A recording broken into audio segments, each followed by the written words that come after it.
Right, this is Payne Harrison, drop handle stick, XO, Company E2, Class 71, conducting oral history on E2 Rebel E combat veterans. And today we're talking with David Harrigan in Houston, or I guess Spring, Spring, actually, yes, uh-huh. Outside of Houston. And David, appreciate you taking the time today to Absolutely. share your thoughts I appreciate with you us. coming. Where I'd like to start out is if you could give us just kind of a general overview of your background and Okay. upbringing, and then we can move into the issue of how you wound up coming to A&M. Okay, sounds good. Well, I was adopted out of a Japanese orphanage when I was 5 years old. My father happened to be a career officer, but he was with the occupation forces in Tokyo. And so they were good friends, had been taking me out. And there was a law at the time that you couldn't adopt orphans from Japan to bring them to the U.S. Because of the animosity between the two countries. Mm-hmm. So my parents, my mother began writing letters, and she was from El Campo, Texas. And she wrote letters, and eventually she got a special bill passed through Congress to bring me back to the United States. And the guy that signed that paperwork was Lyndon B. Johnson, congressman. Very ironic. One of the other ironic things in that paperwork, and my mother kept, I have every copy of everything, all done on typewriter with triple carbons at the time, was my father's commanding officer. He was a signal officer, was a colonel, AMC College of Texas. Wow. Unbelievable. I mean, that connection was all the way back to there. So I ended up growing up in basically Alexandria, Virginia. My father was at the Pentagon. I went to high school there. Mm-hmm. And started thinking about college, and a next door neighbor stationed with my father at the Pentagon was an Aggie. Mm-hmm. And he kind of asked me, I was, I think, a sophomore in high school, and I said, my mom's from Texas, and I've thought about A&M because I recently found out I had two uncles. I think the classes of like the mid-30s to the late 30s went to A&M. And he said, well, I'm an Aggie. And so he said, wait here. And so he went back in his house, came back out with this book called The Story of Texas A&M. I read that book maybe in 2 days. And that was it. I mean, everything I read, and the common theme I've found among so many people that have come to A&M is either it's in your blood with all the stories behind it, or it isn't. Mm-hmm. And for me, I mean, it was perfect. And resonated, right? Because my dad was an officer, I decided that's what I wanted to do. Mm-hmm.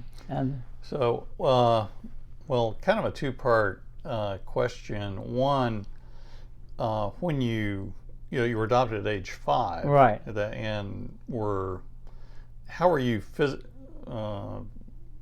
physically brought over here from Japan? And once you were over here, did you have to get acclimated? I mean, were you speaking Japanese at that time? Right. Good questions. I came over on the USS Buckner on a ship. And the interesting thing is one of my sergeants in Vietnam went to Vietnam on the USS Buckner. That ship was still around. Kind of interesting. But I did, when I came out of the orphanage, I spoke French and Japanese because the orphanage was run by French Canadian nuns. Let's see, in I'm trying to think of when I got stationed in Japan as a lieutenant colonel. Mm-hmm. And my daughter said, Dad, let's go down and visit this orphanage where you were from.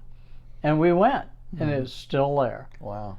But the women that ran it were French Canadian nuns. Oh, that's... and that's the reason I spoke French and Japanese at the time. Yeah, you don't see that combination too often. No, you don't. Yeah. Well, one second. Okay, David, when you, after you arrived in the United States, was can you walk us through a little bit about how you got acclimatized to American culture and learn to speak English and Yeah, that sort of thing? I really don't remember a huge amount of that. I know that I spoke Japanese, and my mother put me into like a pre-kindergarten pretty early, and I managed to make it through there. So I guess I picked it up pretty quickly.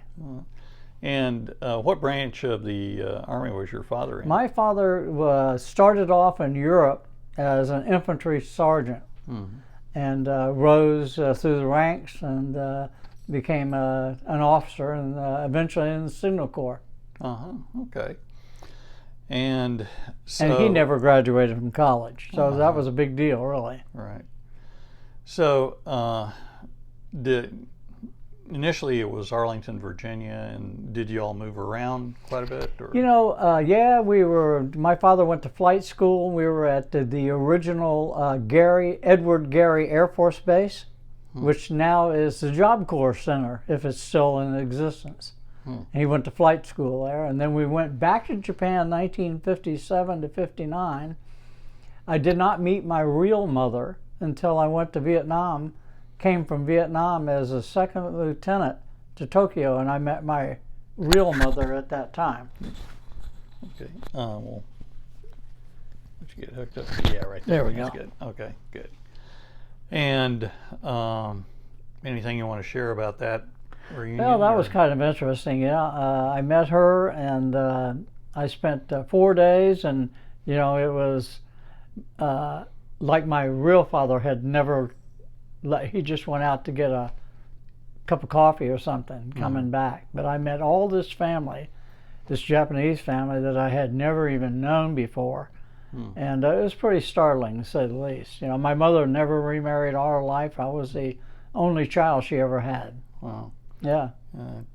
Did you still have any Japanese language skills at all, or had that pretty much gone away? You know what? I had not gone to Japanese language school until another 5, 6, 7 years, and then I came back and I could speak Japanese. But at the time I didn't. But my mother had purposely worked for American firms or people in order to keep English, hoping one day that I would actually come back, and which I did. Wow. Yeah. That's something. So anyway, you because of some relatives and neighbors and other people you encountered, A&M was pretty much on your radar. Absolutely. It was the only thing on my radar. Okay. And the only place you applied. Exactly. So I applied and got my letter of acceptance, and I decided that I would start off in summer school before the first full fall term began. Okay. And then what I've asked the other participants is, can you walk me through your initial touchdown landing on campus and what your initial experience was? This is kind of cool. I rode a Greyhound bus 54 hours from Washington, D.C.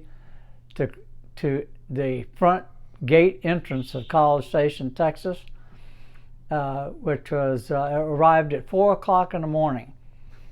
Right by, it used to be where Coach Norton's Pancake House used to be, right in front of the gates there. It's no longer there anymore. And I got off with my footlocker, and at 4 o'clock in the morning I carried my footlocker all the way into campus. And I don't know how I knew it, but I don't know whether I ran into somebody or knew ahead of time, but the old YMCA building was where you registered. So I sat on the steps of the YMCA building till it opened that morning at 8:30. And that's how I got there. Okay. It was pretty hot. Okay, and then you're experiencing getting into the dorm. And so I went through, I ended up in Henderson Hall, which was the football dorm of all places. I didn't know that at the time. And my roommate was a guy named Ken Overton, and he was the starting center on the football team. I remember that now. So I met all these other guys that were friends of his that were going to summer school, and they'd come by the room and stuff. So that was kind of an interesting group of people for a brand new freshman at A&M. Right. Okay, so you go through summer school, and Right. did you just stay on campus till the fall term started? Yes, I stayed there through. I guess I went both semesters, Mm-hmm. And then I got got a letter telling me, okay, this is a dorm you report to, and whatever. Okay, and And walk over- us through that experience. So I go over there to. I get this little letter and it says you're going to be assigned to E2. I think we were in dorm 9 at the time, and so I dragged my foot locker and everything over there and get over there, and it was a little bit before my first old lady roommate showed up, but I can hear these guys going up and down the hall. I can hear these taps, kicking these doors open as we're going down the hall. And during the summer, I had learned to whip out, and so I'm in my room thinking, "Howdy, Fish Harrigan's my name, sir. Howdy, Fish Harrigan's my name, sir." Well, the door of my room slammed open. I couldn't remember a thing. Oh, they had me, I'll tell you. But that was, and then I ran into a guy in the hall, another fish, and I said, "Your name is Ray Blythe." Right. And he said, "How do you know my name?" And I said, "You and I went to the 5th grade together at Camp Zama, Japan in 1958. Wow. And we were in the same company at A&M. That's Yep. wild. Yeah. And you remember who that first upperclassman was? Golly, I don't have any idea. Yeah, I don't. Wow. Okay. So, can you walk us through some of the more memorable experiences of your undergraduate experience? Well, I know that what was kind of interesting is that the seniors that were above us that year were, I mean, we thought they were like gods. Frank Muller, I think he was the president of the student body. Yeah, we've interviewed him. Right? I know. Butch Trish, he was the commander of one of the RV platoons. Mm-hmm. I mean, that whole senior class was just unbelievable. And they loved our fish class. Because of that, the sophomore class above us was terrified of us. Really, I mean, literally terrified of us. Because if they told us to do something, there was nothing stopping us. And that's what they were terrified of. And it remained that way until we became seniors. It was really kind of a strange relationship between us and these seniors. It was weird. Wow. Yeah. That's and who was CO your freshman year? Butch Trish. Butch Trish Right. was the CO. Okay. And Andy Salge was the first sergeant. First sergeant. Okay. Right. Okay. And then Dave Smith, he was a sophomore, right? Dave Smith was a sophomore above us. Right. Okay. And he went on to be CO He of ended the up company. becoming the CO. Yeah. All right. So. And I can talk about his demise later on in our talk because my Ranger School classmate in our sister company, F2, we were Ranger buddies together. And he was the CG's aide the day Dave Smith was killed. Wow. Boy. Yeah. Okay. So, yeah, you had an unusual outfit dynamic then, which is atypical. Very. Yeah, very. Yeah. And so, any experiences in your sophomore through senior years? The sophomore year, probably the most interesting thing, and that's probably this picture right here on the wall. Yeah, and we'll get that. All of us, we were all sophomores then. And if you remember when you were a student there and in the Corps, intramural athletics were huge. I mean, at the end of the day, there was, I don't know how many sports, 25 sports or so ongoing. Well, we won the intramural championship. And I can remember handball was one of the sports. Well, I grew up in high school. My father taught me handball at the Pentagon. And we would play against these officers. Well, when I came to A&M, handball was one of the sports in intramurals. They said, "Anybody here play handball?" I raised my hand. I taught the other teams to play. And, like we came in second or third, but everything was worth points. My old lady, Norris Henthorne, was a state champion butterfly. Yeah, he was a fabulous swimmer. Right. So he was kind of the captain of all the swimming events. And so we always seemed to have someone that knew something. Interesting. Yeah. And, again, we had the dog, so, I mean, being the mascot company was so different. I mean, as fish, we were on the 30-yard line for every game. I mean, how many fish can say that? We never stood in the end zone. Exactly. Which is cool. Yeah. On the intramural thing, I think I should inject that in the fall, this would have been the fall of '69. I think it was, no, it might have been the fall of '68 after you graduated. Right. We were football corps champs. Wow. Yeah. And so that was my one big. Yeah, absolutely. But you think of how many sports that every company is participating in. I mean, that was a huge deal right there. It was. Yeah, for sure. From golf to whatever, right? Yeah. Right. Okay. So anyway, any particular experiences in your senior year that come to mind about I'm trying to think of trips our senior year was kind of pretty uneventful for the most part. There's probably something there. During our fish year, if I can go back for just a second, was when women were approved to come to A&M, which was a huge hue and cry.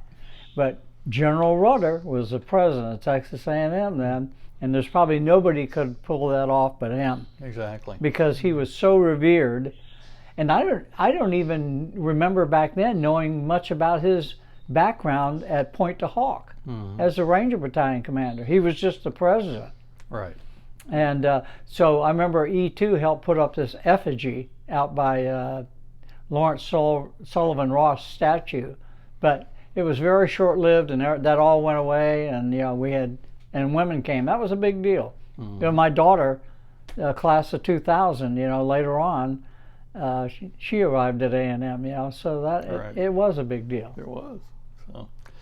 But I don't remember anything significantly as a senior. The biggest thing that I remember between the junior and senior year, and I think this is the biggest legacy from upperclassmen, Vietnam was hot and heavy. We would sit in the halls, and these guys would come back from Vietnam, and we would be shining our boots on a Saturday or a Sunday in the hall with our backs against the wall, and they would talk about, okay, when you get to Vietnam, do this. And you get to Vietnam, remember this. And that imparting of experiences, first of all, it made us want to go, and second of all, it armed us with a huge amount. And being an infantry officer for 25 years, it armed us with this knowledge of the things to do, which was huge to me, huge. Oh yeah. And again, we would just listen to these guys for hours, about them talking, and they felt the responsibility of imparting that to us who were coming. That was probably the most valuable thing I ever got. I remember Frank Muller did the same sort of thing when I believe I was a senior. Right. And he'd come off his second tour and right. came back to the earth. I mean, you don't realize how valuable that was until you actually put it in practice. Right. Yeah. Okay, so you go through Corps 4 years, and you graduate, commissioned, and then you go into your initial military training. Right. Can you walk us through what your... Yeah. So I finished a basic course at Fort Benning, and then I went to Ranger School. And I get to Ranger School, and who do I see but Mark Davis from our sister company in F2. So Mark and I became Ranger buddies in Ranger School as the only non-West Pointers in a West Point class. Wow. And that sometimes is a kiss of death by itself, because when you do buddy ratings, which are huge, because both Mark and I came back from Vietnam and were Ranger instructors. So we knew the point system later on, how that buddy rating was worth a huge amount of points. But we had a good class, and I think they respected the two of us. But Mark and I laughed our butts through Ranger School. We really did. Oh. And here is the funniest part. I come back from Vietnam and get assigned to the Ranger Department. Mark and Gayla, his wife, are already there. And Mark only had like about 6 months left, and then he would get out of the Army, go back to A&M, get his accounting degree, and work for Arthur Anderson. But all our lives, up even till now, Gayla Davis will say, "Oh, this is Dave Harrigan, the only guy that's ever slept with my husband other than me." Because we were in a Winter Ranger class together. Oh yeah. That would you. Yeah. You would sleep with a grizzly bear if you had a chance. Exactly. Yeah. And we, Mark and I, even listened. We snuck out of our huts at the Mountain Ranger camp, went down to a phone booth, and I don't even know, maybe Mark had the money, called his parents, and they put the football game on a radio and put it next to the phone so we could listen to an Aggie game. Well, did you go to airborne school prior to? I went to airborne school after. Oh. Yeah, which is unusual, yeah. Yeah, it is.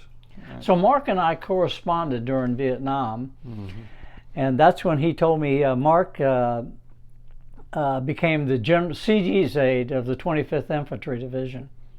And during Lam Song 19 or whatever it was, it went into the Parrot Peak in Cambodia. Right. A call sign was called out over the radio saying so-and-so 6, and 6 being the commander's call sign, has just been killed. And the commanding general just said to nobody in particular, "I wonder who that was." And Mark said, "Sir, that was my classmate Dave Smith," because he knew Dave's call sign. Oh, wow. Yeah, so interesting, huh? Oh, yeah. Man, that's yeah, terrible. That was quite something. Yeah, he was quite a guy. Oh, he was a great guy. I didn't. Very funny.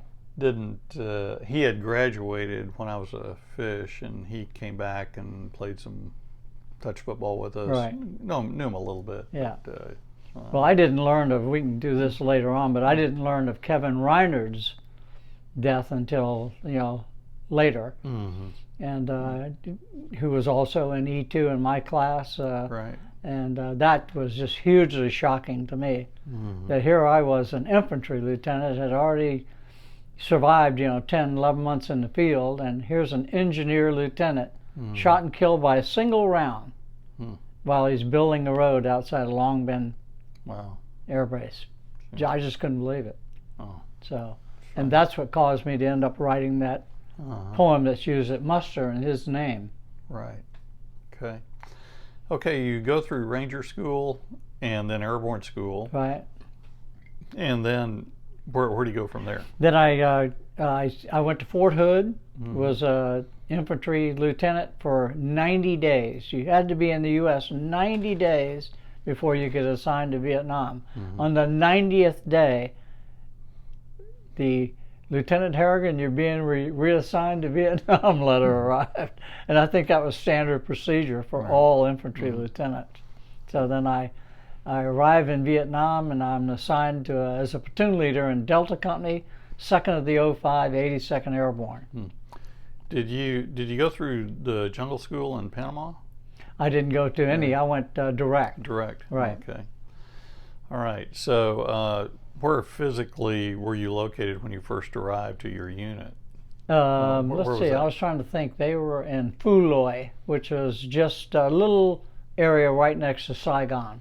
And so I arrived there, and there was only one brigade. The 1st Brigade was in of 82nd was there, and I remember walking into the compound, and when I walked in, there was a black officer. Only knew he was an officer because somebody, I said, "Who is that?" It was this guy who maybe 5'8", 5'10", very stocky, with a pair of shorts and tennis shoes on, running these sprints up and down like that. And I said, "Hey, who is this guy?" They said, "Oh, that's Captain Mel Pender, Olympic gold medal sprinter." So I'm thinking that Mel Pender spent his whole entire tour running up and down at the brigade headquarters. Okay. And what was your initial reaction on arriving in Vietnam? Well, You know, it was kind of a culmination of everything that I talked to you about sitting in the hall. It was like, let's get on with this. I'm ready. You know, Ranger School, everything that I end up learning in Ranger School, I use in the second unit that I'll talk about a little bit later. Everything. I use it all. Okay. But I was ready, you know. Okay.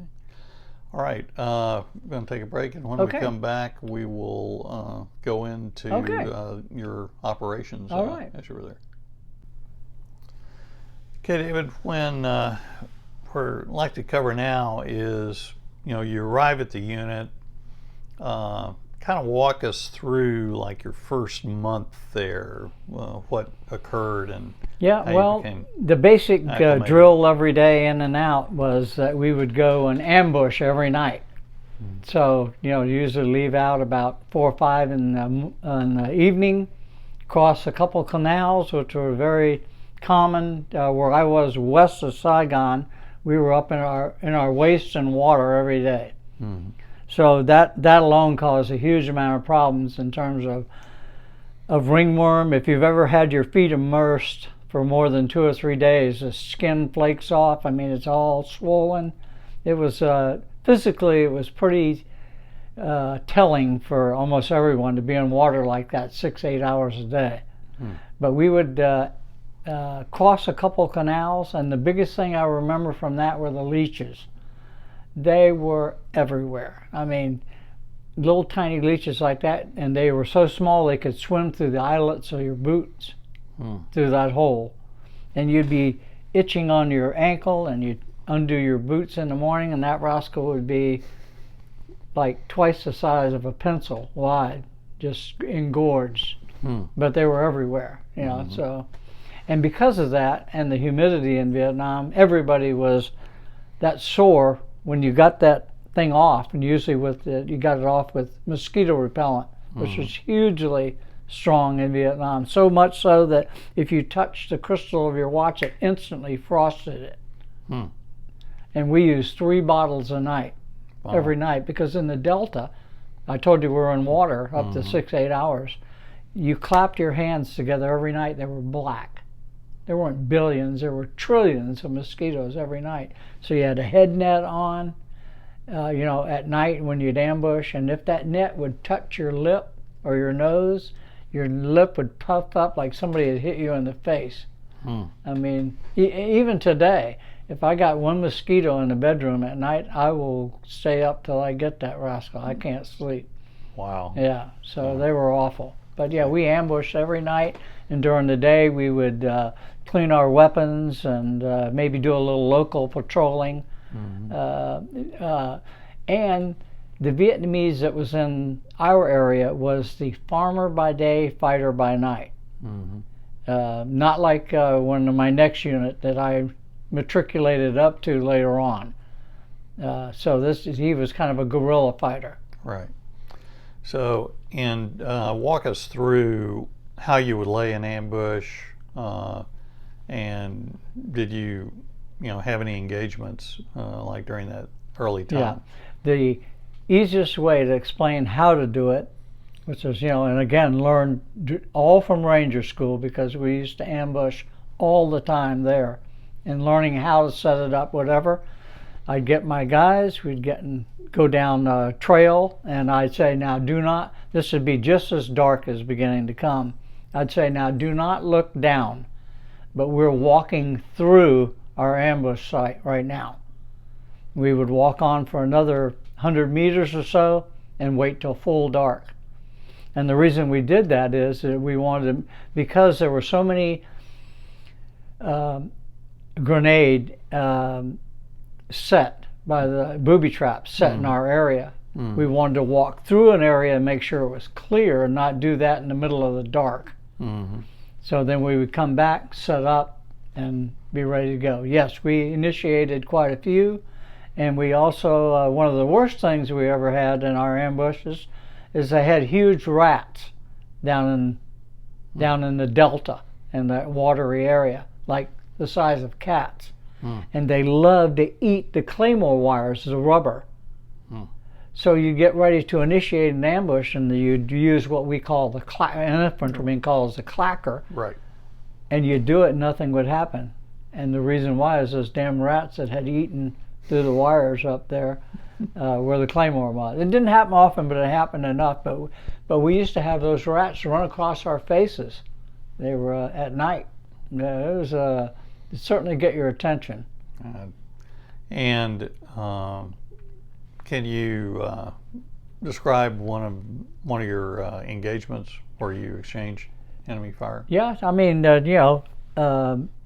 just your flank guy lets you know they're coming, and so you stand and wait, and everybody silently takes their weapons off of safe, and everybody has already got their hand grenades and everything else ready to go, pins pulled or pin ready to go, and then usually the right in the center part, you want everybody to initiate at the same time. It never happens exactly like that, but pretty close.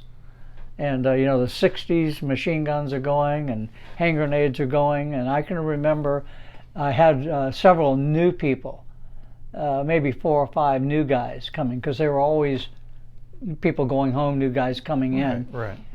And nothing happened. So I'm thinking to myself, what the hell is going on here? I know everybody threw their grenades. These new kids, they were so excited that they were throwing their hand grenades and not pulling the pins on them. So we got that fixed pretty fast. Boy. And how long would one of these engagements last? Less than a minute. Yeah. But they're, when I taught raid and ambush at the Ranger School, ambushes are characterized by 2 things: surprise and violence. So it doesn't take long to initiate one, unless you're on the receiving end, and then there's only one way to get out of that, and that's assault into it. But I never was on that end, thank goodness. Okay, when you were in an ambush situation, what was the biggest number of Viet Cong that you engaged in one of those? Anywhere from 4 to 8. Very small groups. Again, in this unit, you had the farmer by day, fighter by night. So they didn't travel in big groups. But when I went north later, when the 82nd went home, I went up north to Chulai, where the Marical Division was. That was the NVA, a professional guy that if you don't go looking for him, he will come looking for you, and he did. Right. They were very tough. That's what I understand. Okay, so how long were you in your initial assignment? I was in that unit for about 4.5 months, and then the 82nd stood down. So I didn't have enough time in country. I think you had to have 6 to 7 months in country, and if you did, then you got to go home early. But I did not. And while I was there in Phu right near Saigon, waiting to find out who I was going to go, what unit I was going to go to, I ran into this young lieutenant, and he was getting ready to leave Vietnam, and he was with a group called, a quarter cav called White Horse. So I said, hey, what do you do there? He said, well, I was the blues platoon leader. And I said, well, what is that? He said, this is a helicopter unit made up of Cobras, Loaches, and Hueys, and integrated into the unit is an infantry platoon. I said, how do you like that? He said, it's unbelievable. He said, if you go down on the ground, you got your own Air Force, and if they get shot down, you're coming to get them no matter what. I thought, wow, that's kind of cool. So then I found out that I was going to be assigned to the Marical Division up in Chulai, way up north from where I was. So I get my orders, and about they usually move people up and down country at around 11 o'clock at night in the dark. So I get to Long Bend, and there's hundreds of guys moving in the dark and stuff, and I hear this voice, and I said, "Chuck Whitaker from F2, what are you doing?" He said, "Who is that?" I said, "It's Dave Harrigan." He said, "You have got to be kidding me." I could recognize his voice from A&M in the hallway. Wow. We were in the same class, and it was Chuck. I mean, it wasn't Chuck Whitaker. Oh, my goodness. I'll remember. I forgot his name. But anyway, Was that Jim Whitaker? Jimmy Carlisle is who it was. Yeah, okay. Yeah. And he was going to be a Chinook pilot, and ended up in the way up north of me with the up near right on the DMZ, and so that was kind of fun. Wow. And so then I get to the AmeriCal division. This is a cool thing. I go to Officer Records, and I'm sitting there, and they called me up and said, "Lieutenant Harrigan, come in here." And they said, and I'm sitting there, and there's a young specialist in Officer Records. He said, "Sir, are you from Texas?" I said, "Yeah." He said, "Where?" I said, "Well, my mother's from Corpus Christi." He said, "I'm from Corpus Christi." He said, "Where do you want to go?" And I'm thinking to myself, holy crap, my whole future is riding on this young specialist in Officer Record. So I said, "Hey, I heard about this kind of cav unit." I said, "Do you have one of those up here?" He said, "We have a guy leaving tomorrow from F Troop 8 Cav, Blue Ghost. How's that sound?" I said, "I'll take it." And that's how I ended up in Blue Ghost. Yeah. Very scientific. It was. Yes, exactly. Yeah. I'm thinking, hey, it didn't have anything to do with anything, other than the fact that we were Corpus Christi buddies. Okay, so you transfer up to the AmeriCal. AmeriCal, and kind of walk us through your initial. Oh yeah, this is not a good one. I go up to the AmeriCal, and like all units in Vietnam, most of them had what's called P School. They call them by different names. This is called Preparatory Training School. So what you do is you go, and I mentioned that the 82nd was a farmer by day, fighter by night. Well, in the AmeriCal division, it was the North Vietnamese, and they were very well organized, trained, tough, very aggressive. So you learned what booby traps they used, what their tactics were, et cetera, et cetera. So I'm going through that, and they're usually about 8 to 10 days long. And so I'm in the BOQ, the Bachelor Officers Quarters, and these 3 new lieutenants arrive, and so they're going to be in the next cycle of the training that I'm going through. And so I don't see them for a day or two. I see them at night, but I don't see them during the day. So I said to them, "Hey, how's P training going for you guys? You started now and whatever?" And they said, "Oh, we've been going to the Officers Club." I said, "You've been skipping all this training?" I said, "Well, yeah, we've just been going to the club and getting soused every night."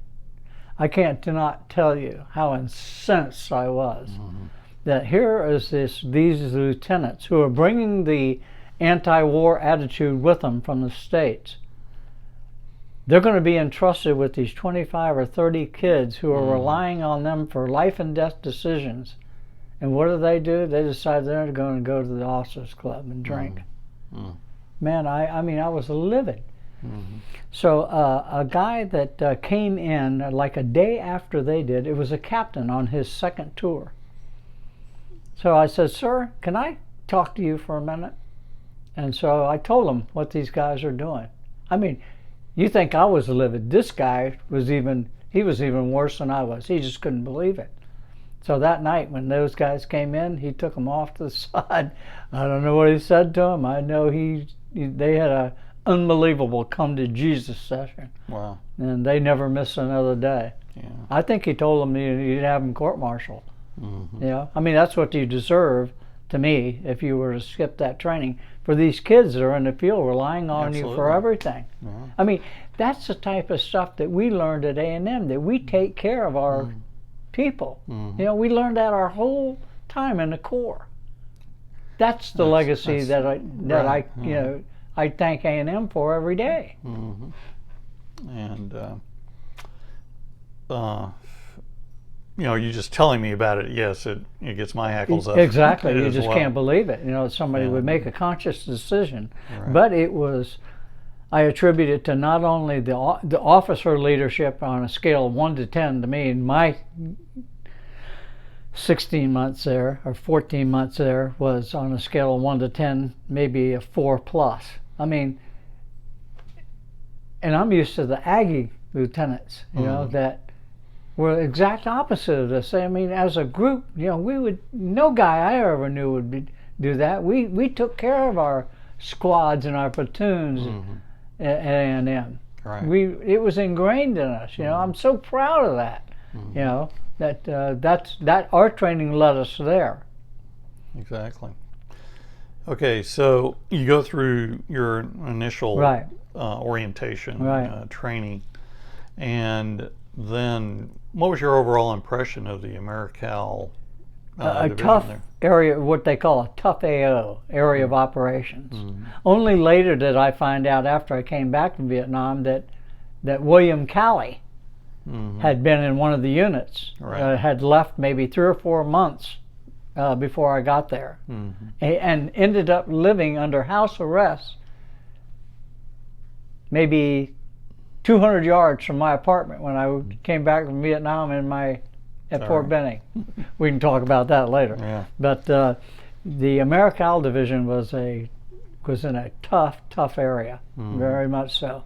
Okay. And what was your impression of, you know, the superior officers that you dealt with there? The officers in my air cavalry troop, the F Troop 8th Cav, were fabulous. I mean, these guys, a Cobra team would go out, always followed with a Huey, which was a rescue ship, because our primary job was pilot rescue. And then the Little Bird, the Loach, the light observation helicopter, who would fly over the trees looking. And then the Cobra tactic was, once they spotted something, they would mark it with smoke. The Cobras always flew in pair like this, and the first Cobra would dive, fire his rockets, and he's most vulnerable when he turns. So as soon as he turns this way or that, the second one is shooting under his belly, and they always break off in different directions. So, but the guys were unbelievable, and while the team was out, and I had a little platoon, you know, like 15 infantrymen at the most, and people would be huddled around the radio waiting to go. Okay, should we go and rearm and refuel now? Because are we going to relieve these guys on station? I mean, that was the attitude. It was unbelievable. So finest unit I've ever been in. Your primary mission was the search and rescue? Primary mission was pilot rescue and reconnaissance for the 196th Light Infantry Brigade. When they would get reports in from different places, different ways, intelligence or whatever, say, hey, we have suspected NVA, North Vietnamese Army company or battalion. And they would say, put the blues in, which was my group, you know. And then we would have a 2-company standby up on top of these fire bases, like Fire Base West, Professional. That's the name of some of the fire bases that were in our area. LZ Baldy. Okay. All right. Let's take a break, and when we come back, we'd like to get down in the weeds a little bit more on some of your operations with the blues. Okay, David, where I'd like to pick up is from when you were first assigned to the Blue Ghost unit. And kind of give us your initial impression and orientation there. Again, do a quick review of how it's organized. It impacts on a lot. the Cobra platoon, 6 to 8 Cobras in this unit.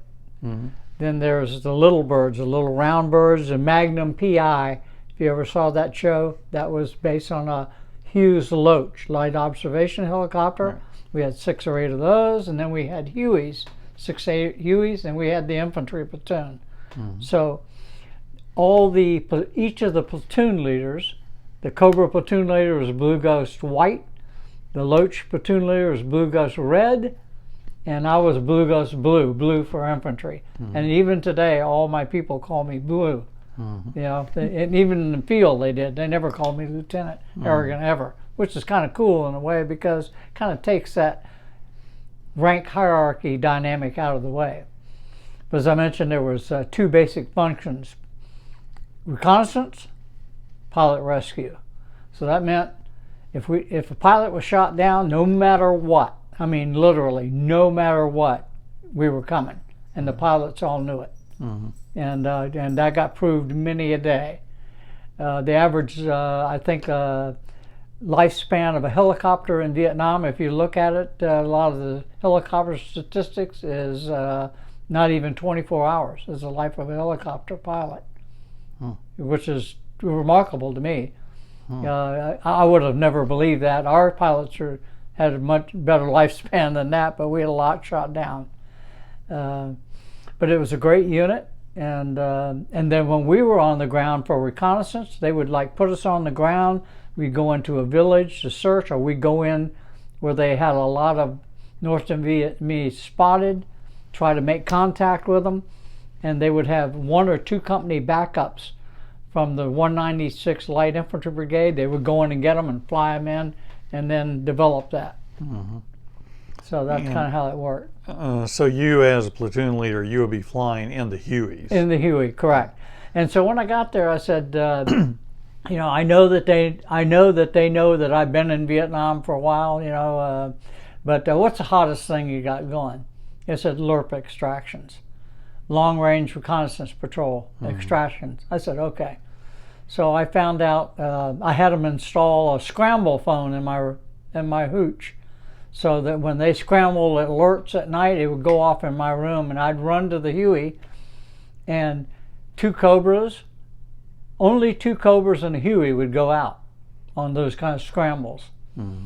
The Huey for pickup in case they got shot down, and the guns to shoot for whoever it was on the ground or a fire base. And so when they go out for LRP extractions, these guys were 4 or 5 man teams put out there, way out there. I mean, and they would sometimes be on the run for 2 or 3 days in a row. Mm-hmm. And so there wasn't any sand covered parking lot to land at helicopters. A lot of times we would come and set down, and the blades would be cutting the trees as we're coming straight down. Well, you had 2 door gunners and 2 pilots. How are you going to get those guys in? So I decided, that's the reason I decided to go. And I had a cord called a bungee cord hooked into a snap link in the middle of the floor, and I would go out on the skids, and sometimes I would have to hang off the skid to reach down and get the first guy, get him up to the skid, and that's how we would get him in. But, you know, I not only did I deep down, was that exciting to me, because it was, but the other thing is that I helped establish my reputation among those pilots, that I was willing to do anything for them or for whatever it is that we did. So, did it give you any anxiety to do that? You know, maybe I was too stupid. I mean, you know, a lot of times I'd think about it afterwards and my hands would shake a little bit. But the one thing I didn't do is I didn't tell you that I had somebody else in my platoon with me.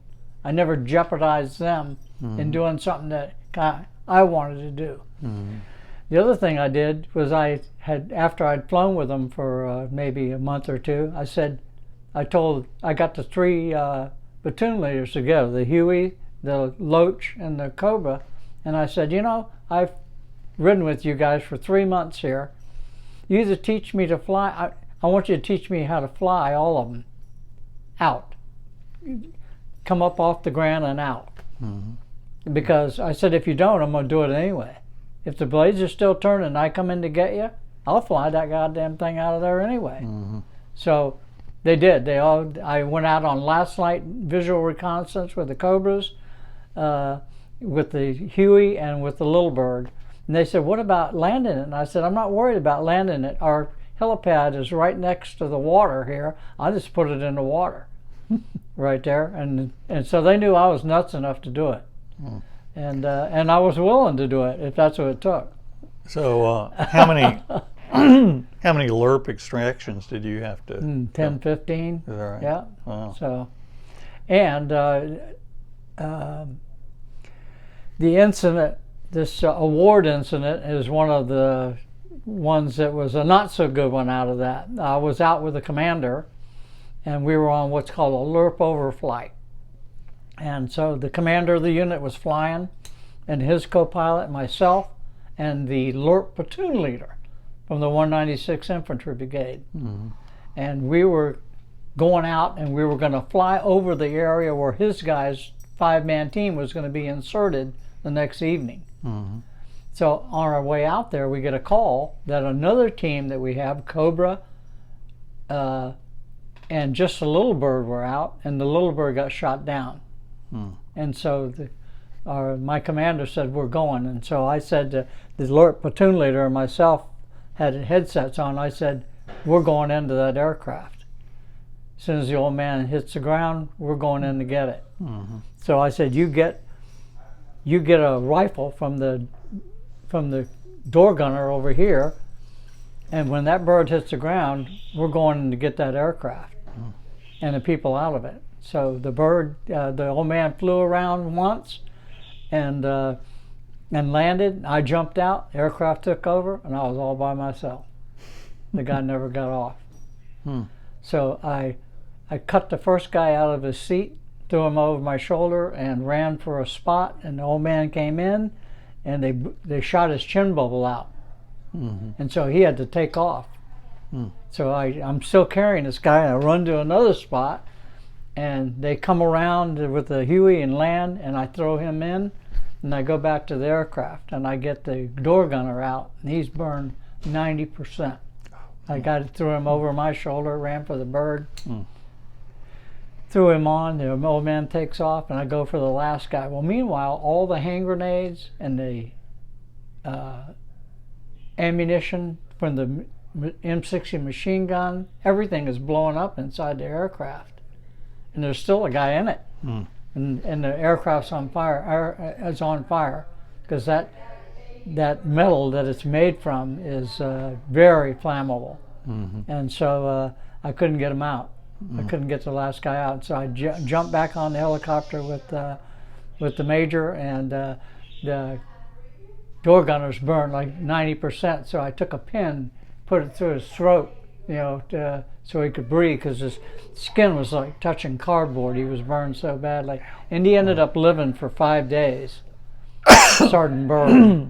But, the chances of surviving, just the pain of that has just got to be incredible. Yeah. So that was a not so good. And here's the irony. I finished Japanese language school after I come back from Vietnam, and I go to language school in Monterey. And I forgot my briefcase. My wife Nancy was in the car, and I said, I forgot my briefcase. I got to run back in. I opened the door, and there was my briefcase, and I grabbed it, and there was a knock on the door. And there was that guy who was a lieutenant colonel now, like myself, taking over my quarters at Fort Ord. But I never say anything, because there's among infantrymen, there's an old saying, and I think this holds a lot of truth. There's the coward and the hero live in every man. And I think that's true. I really do. And it just happens to be your day. So, it's never been worth my time dwelling over that and thinking, oh, I wish I could see that guy, and tell him or whatever. It's over. Right. Gone. So how long were you in Blue Ghost altogether? I was in there 8 months. Okay. Yeah. And what were some of the other actions? That a lot of night missions, going out, or I was just riding with them. we got the first Blackhawks, Nighthawks in Vietnam. Now, a Nighthawk is a Huey with a minigun mounted in the back, like it's on the front of a Cobra, and all the rest of it's nothing but ammo. But on top of that minigun is coax mounted a xenon light with a 1,000,000 candle power beam. So they would fly real slow over the trees and turn that light on if they saw like a campfire, and a 1,000,000 candle power light beam would go down on whoever they spotted, and they fire that minigun, 8,000 rounds a minute, just a short blast because it didn't take much. And that was kind of fun to go out on that at the beginning because it was new. Wow. Did you have any night vision capability? On that, yeah. They had night vision devices and whatever. How about you as a platoon? No, never used any of that. Most of our stuff was during the day and whatever. Yeah. And in both the units I was in, we had no tunnel rats. I detested it. But you can't ask them to go down in a hole if you don't go down yourself. So I used to go down in those, and finally one of my guys said, "Sir, why don't you let me go first and you be my cover man this time?" And I'm thinking to myself, oh, thank God. So how often did you do the tunnel? Whenever we'd run. I didn't go down in that many, 6 or 8, but being in a hole with a pistol and coming in with the light behind you, and they're in the dark, I'm telling you what, that'll raise the pucker factor from immensely. To say I don't think I could do that. I read the book on that book on tunnel rats. Again, as these, you can't ask these kids to do stuff you're not willing to do yourself. You can't. Right. You just can't. I mean, did we do it at A&M? Hell no. I mean, that was the leadership that I grew up with there. And it was an indelible for me, that's what we do. Okay. Or would you be okay to recount your Silver Star? That was it. That was it. That was it. Because once I went into that bird, and I never knew the Cobras were they were coming for the aircraft, the North Vietnamese. How many? I have no idea because I was so busy, and I could hear them shooting. They were shooting all around me, all the way around. Well, every time I go to the aircraft and run to the Huey and whatever. That was it. Okay. And did you receive a Purple Heart during your tour? Yeah, 2. 2. Yeah. Okay. So. And when did those occur? Oh, I can recall one where we I think there was an unknown number of people ran into this building, and so my platoon deployed, and like everything else, if I don't stand up, how am I going to get them to stand up? My squad leaders. So I stood up, and one of my squad leaders had a tree about that big around in front of him, like 10 feet tall, with a little fluff stuff at the top, but that's all it was between me and the building. And he got up and he had nothing, and he took 4 .30 caliber rounds in his stomach, one of which severed his spinal cord. And he ended up passing away about maybe 5 or 6 years ago. Spent the rest of his life in a wheelchair, but I got blown off a dike just before we got up. So the guys threw a hand grenade out, it blew up in my face about like this far, and it blew me off a dike, and the only piece that hit me was a small piece in the neck. So I have said over and over that I led a charmed life, really. I mean, I feel that way even today, that there were so many opportunities to have that have been done in. This other one is when a Cobra dives, it has it's called a SCAS system. That means when a Cobra dives to shoot its rockets, the SCAS system, when it's on, allows the Cobra to fly just like that without wobbling. But if the SCAS system failed, which it did in this case, the Cobra wobbles like this, and he fired 2 outboard pods of rockets, like 3 from here, this pod, and 3 from this pod. And my platoon was moving on the ground, and I looked up and I saw them coming, and I yelled in, "Break off!" Well, they hit like from here to maybe that bed in front of me. And I'm the only person standing up. Everybody drops. And I think I had 4 killed out of 8 people that day. But I could see the pieces hitting the ground, the rockets hitting the ground, and the shrapnel pieces like this long, just tumbling like, like knives. And the guy behind me, it stuck right in his chest, right there. My sergeant didn't kill him, but it stuck in his web gear and went through. I didn't take a scratch, not one. But I yelled in the radio. Again, I carried my own radio, right? Because I knew the tactic. What did I say before? When the first one breaks, the second one's going to shoot directly under his tail. It would have been all gone if I'd have let him do that. Yeah. And I knew, and they broke off. The second one broke off. So, Wow. yeah. Boy. But the Aggie-related part of this is I told you that I went to an Aggie muster, and I can't even remember how I heard about it. I don't remember. All I knew it was going to be in Da Nang, which is about 50 miles north of where I was. So my pilots flew me up there for it and dropped me off up there, and they came back and got me later. But Lauren Parsons, the CEO of my company, E2, came, and Chuck Whitaker, who was in our sister company from F2, was up there with Lauren, where he was. So Lauren and Chuck ran into each other, and Lauren says, "Hey, are you going to the Aggie muster?" He said, "Yeah." He said, "Well, I got my Jeep out here." He said, "Well, come down to the airfield." So Lauren drove down to the airfield, and he lowered the ramp on the Chinook, and he drove his Jeep into the back of that Chinook. Good use of military property. And they flew to the muster from the 101st down to Da Nang. So that was kind of funny. Oh, wow. That was pretty funny. But that was a hell of a muster. It really was. Yeah. Okay. Were there any other memorable specific events as a Not as really, a ghost just leader? the day-to-day routine. I mean, it was, those guys were just, it was the attitude that, hey, no, I never once did I ever hear anybody say, we're not going out there.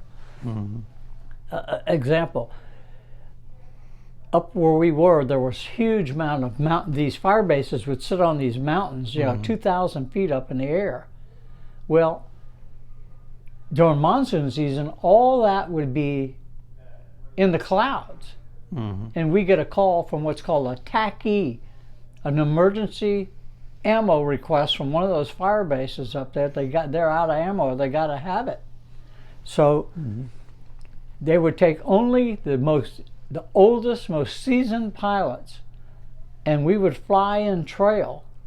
A Cobra here, a Chinook with the ammo on it, a Huey, and another Cobra. And everybody would follow that lead Cobra. If that lead Cobra took a wrong turn in the valley under those clouds, because they're right on the deck, that's it. 4 helicopters are going to go right into the mountain. It was pretty hairy stuff. But you had this tremendous admiration for these pilots that I'll take that.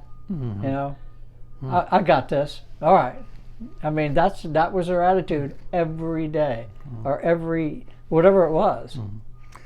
What were the troops like in your platoon? Where did they come from? What were their backgrounds? Those guys were kind of cool. I was lucky because that particular unit was none of those guys were brand new in country. Guys that extended after a year and wanted to stay in Vietnam for another 6 months, Blue Ghost was an option to join them. They wanted guys that were experienced, not brand new in country for a job like that. Yeah. So I had pretty seasoned guys. Okay. And they come from all over the country? Oh, yeah, they came from everywhere, yeah. Yeah. Okay. In fact, my 2 sergeants, we just had my Vietnam reunion in Columbus, Ohio, a month ago. And my 2 sergeants are there every time. One lives on Lookout Mountain, Tennessee, and the other one lives in Atlanta. Wow. Yeah. Okay. So it's always great to have them. Okay. All right. When we come back, we'd like to kind of close out your Yeah, sure. Vietnam experience, and then talk a little bit more about your Army career. Oh, okay.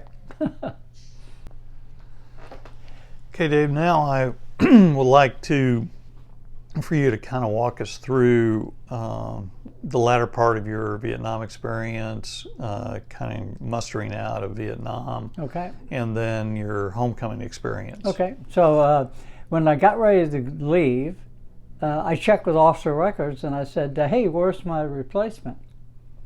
He said, we don't have a replacement yet.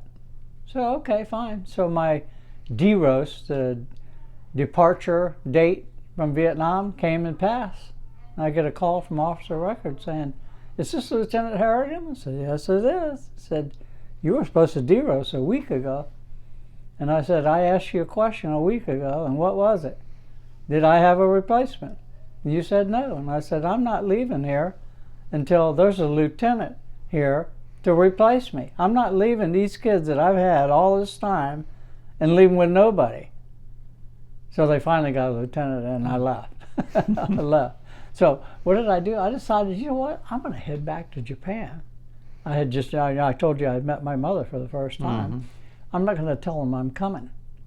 So I fly from Saigon to Clark Air Force Base in the Philippines, and a plane from there directly to Tokyo.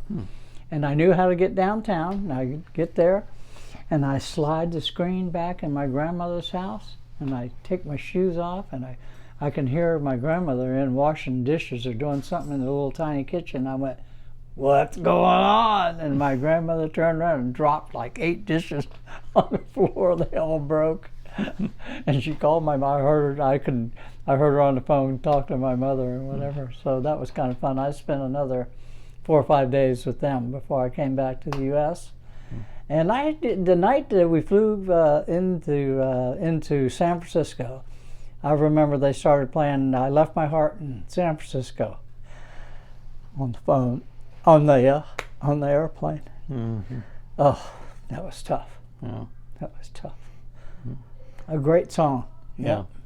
That was a good hit American soil again. Oh, golly. That was quite a night. And, you know, I felt so sorry for these young kids that came from hometown USA that my wife thinks that I don't have any PTSD or anything like that because all my career I got to talk to other people. Mm-hmm. But these kids went back to hometown USA and were, you know, ostracized and called baby killer and drug taker, and they just withdrew into themselves. Mm-hmm. So my heart went out to them. Uh-huh. That was really tough for them. I continued on. You know, I got assigned to the Ranger Department and whatever. Mm-hmm. So. Okay, could you kind of give us a overall tour of your post-Vietnam military career? Yeah, I went to the Ranger Department and spent a couple of years there. Then I went to the captain's course for captains. I went to, then I got assigned to Fort Stewart, Georgia, where I was worked in I was a G3 training officer for the 1st Ranger Battalion when it formed. Because I had been, and my old boss at the Ranger Department was the XO of the Ranger Battalion. So he said, look, Dave, whenever they come down and inspect us, I don't want anybody coming from up there but you. So I said, okay, sir. So I would run with them because he knew that I could run with them, you know, and he said the worst thing to do is have somebody from the division headquarters come and not be able to finish a run with them. They'd be the laughing stock, you know, talking about credibility and whatever. And he, when he left the Ranger Battalion, he came and became my boss at the division. So that was a great guy. And so then after that, I became a battalion S3 as a captain, which is normally a major's job. And I loved that. And then from there, I went to Washington, D.C. with that job. And then I went to Fort Leavenworth to the Command General Staff College. And then I got stationed in Guam as a lieutenant colonel. I was in charge of the reserve and active duty unit there as their advisor. And then the 3-star general from the 9th Corps commander came to Guam for something. And they said, well, since you're the senior Army guy in the island, why don't you welcome him? I said, okay, fine. It was Charles W. Dyke, Lieutenant General Charles W. Dyke, better known as the gunfighter. He had been the commanding general in Korea. And that was his call sign, the gunfighter. And so he said, Dave, what's your alternate specialty? And I said, I'm a Japanese Foreign Area Officer. He said, you want to come to Ninth Corps? I said, absolutely. And within about a couple of months, I had orders sending me, transferring me right to Japan. Now, when did you go through the language school? Let's see, when I left Washington, D.C., when I was in the intelligence business, I took the Japanese language test. Every day I drove in my car from my house in Springfield, Virginia, into Washington to this job. I was there at 4 o'clock, and I had a boss that was a late guy. He wouldn't come in till 9 or 10, and then I would leave at 3 or 4. And so I think, what do I do every day? I just listen to the radio. This is a waste of time. So I got Japanese language tapes, and I listened to them every day in, every day out, every day in, every day out. And I took the State Department language exam, and I passed it. And so I sent that in, and they said, oh, good, we'll send you to language school in Monterey. So they did for a year. Oh, my God. If I'd have studied like that in college, I'd have never gone in the Army. Wow. 3 exams a day, every day for a year. Oh, man. It was a grinder. I mean, it was unbelievable. But then I thought I was going to get assigned to Japan. I got assigned to Guam. Well, I was getting closer. And then General Dyke came, and that took care of it. I was in Japan then. So when you hit Japan, what was your job? I was the G5, the only lieutenant colonel of G staff, 1, 2, 3, 4, 5. 1 is personnel, G2 intel, G3 operations, G4 logistics, and only overseas do they have G5s. They call them the host nation support experts. Like in Germany, if you were the G5, you would be a German speaker and the German expert. In this case, I was the G5 in Japan, a Japanese linguist. And everybody in my office was like that. All the U.S. officers spoke Japanese. All the interpreters obviously spoke Japanese. Wow. Yeah, so that was cool. That was really cool. And I told you that I wrote the plan for the Army when the Emperor died, before the Emperor died. That was quite an experience to be able to do that and realize that the Army was going to execute my plan. And I still have. I don't have them. I think they're in my garage attic. I have the front page of the Japan Times and the Army Times the day the Emperor died. So those were pretty significant activities. Yeah. Okay. Wow. Yeah. All right. And so from Japan, what were your other assignments till? Well, then I came back to Japan, to work for, first of all, I worked for MC. After I retired, I had a friend of mine. And your last assignment was in Japan? My last assignment was in Japan. Then I think I told you I worked for NHK Television. Right. For about a year. And then I got a call from a friend of mine who was in the Ranger Department with me and said, hey, Dave, I'm here in Guam working for MCI Telephone, and I'm leaving. You want to come here? I thought, hey, yeah, hell yeah. That sounds good. That sounds like fun. And so I did, and I went out there early, learned everybody's name and everybody's job for a week. And then I got a call from what would be my new boss, Jack Logson, headquarters in Piscataway, New Jersey. And he said, meet me in Hawaii. I said, okay. So I got there a day before because I knew which hotel he was in. I wanted to make sure that I was on time and whatever. And I met him on the patio of his hotel outside. And the first thing he said to me is, Dave, you have the job. And I said, you're not going to ask me one question? I've been getting ready for this job for a week, and you're not going to ask me one question? He said, no. And he said, because I'm not going to get anybody to come from New Jersey 10,000 miles to go to Guam. I just couldn't believe it, So that turned out to be Plus you'd been there before. Plus I'd been there as a lieutenant colonel. Yeah. Right.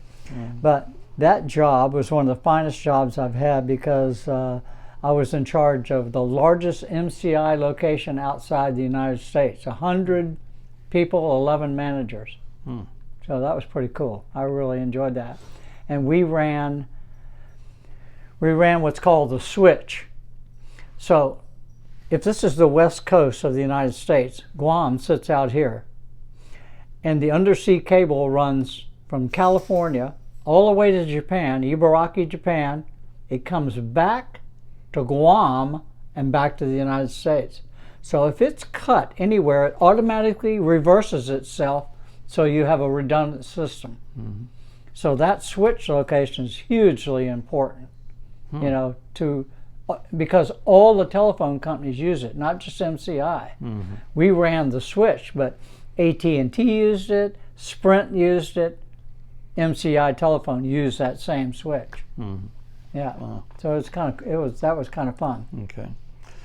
All right. I'd like to take a break. When we come back, we'll talk about your return to Japan. Okay. Yeah. Okay, David.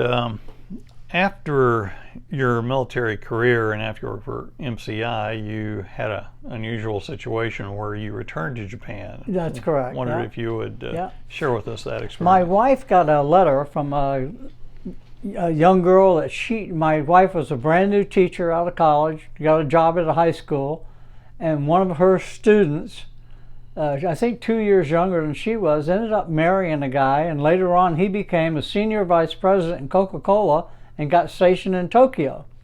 And they wanted to come to Guam for a little vacation. And so I was the senior manager in the Pacific for MCI on the island of Guam.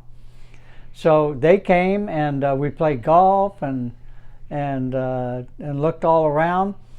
And so when he left, he called me like within a couple of months and offered me a job with Coca-Cola as the head of Coca-Cola in Okinawa. Well, I said, hey, can I leave tonight?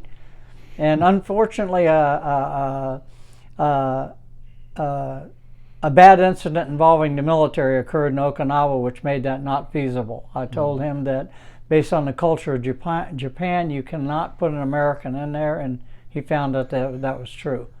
And about a year later, he called me up again and said, Dave, I want you to come to Japan and become the head director of Coca-Cola University.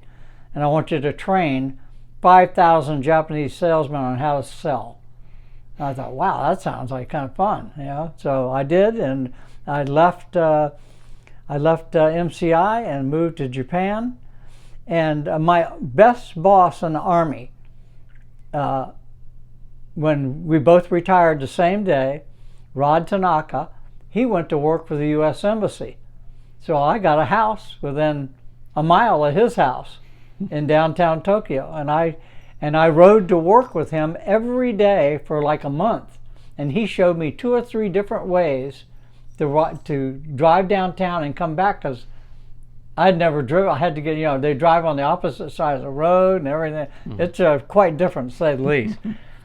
So I took over Coca-Cola University, taught them how to sell with a new system that Coca-Cola had purchased, and it was quite something. And just an example, everything was done in threes. So what I taught the Japanese presidents is that they're 15 bottler presidents from Hokkaido to Okinawa. I said, any of you 15 should be able to stop any of your salesmen and say to them, Yoshida-san, what's your PBC? And what does that stand for? What's your purpose for going to this meeting? What's the benefit? And what's check? And it works for everything if you think about it. You don't just show up at some supermarket president's office without having a reason. You explain to him what's the benefit for his supermarket chain if we're able to assist him, if we are, and how does that sound to him? Because we Coca-Cola don't have a good reputation for listening.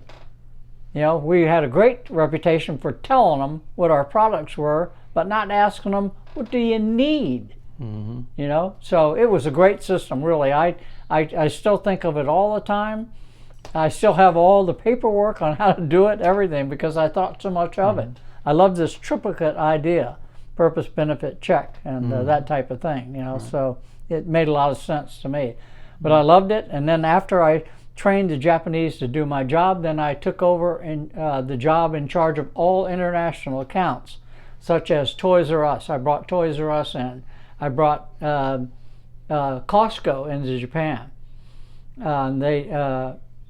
And that was kind of fun to set up. In fact, my first day meeting with my representative counterpart in Costco, he said, "Dave, I don't think these Coke and ice machines are going to do it. We're anticipating this many people to use this place." I said, "You know what? You're right."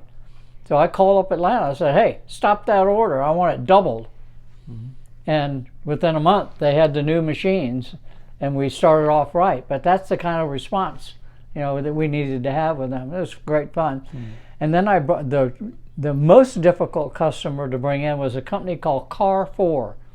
It is the #2 retailer in the world behind Walmart. They're huge in Europe.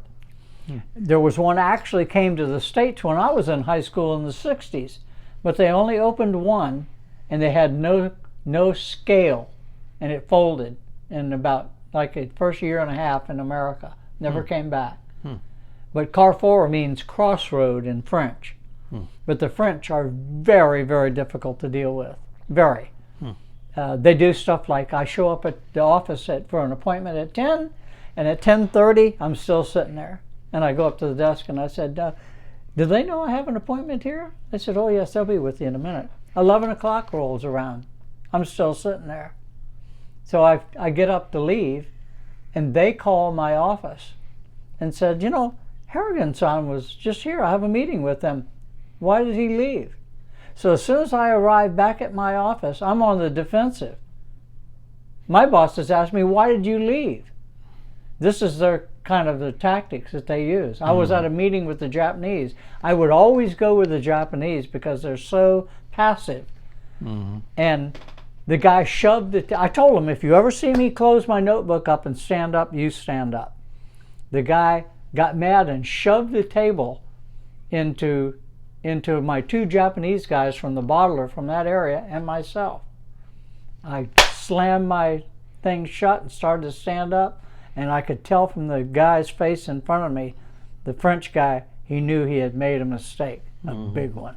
And he sat back down, and he was, I could tell how contrite he was. So I'm thinking, let me give this a second and let's see if we can resurrect this. Otherwise, we're out of here. And so it turned out. But I spent a year getting the Japanese ready just to face that. We got a hold, I don't know how, of their training book and how they screwed over their potential clients, and I taught them everything. So that they were prepared for it. Right. So they were prepared for it and it wouldn't be a shock. Because those are extremely tension-filled, anxiety-filled methods for the Japanese that, you know, they don't behave like that.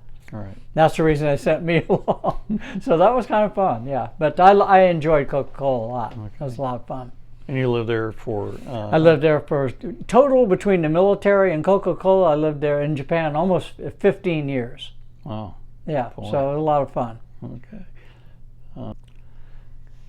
Dave, we certainly appreciate the time you've given us today. Any closing thoughts you'd like to leave us with? Yeah, I think that the biggest thread that has run through everything that I've talked about and you've given me the opportunity to talk about today is Texas A&M and the core. Its philosophy on leadership, lead, you know, when in charge, take charge, treat people with dignity. It's the we, not the me, you know, together. You know, just like basic camp and ROTC. A&M always shined at basic camp. Why? Because we didn't beat those other schools up that we were Aggies. They already knew it. It's, were we regular people, real people? Did we take care of everybody regardless? And that stood its for time for me, whether it was a military job or all the civilian jobs I've ever been in, that stood me well, and I thank Texas A&M for that. Okay. Well, that's a great closeout, and again, certainly appreciate your time. Well, today thank you and for sharing these. allowing me to have something to say. Well, I was happy to do it. Okay, take care.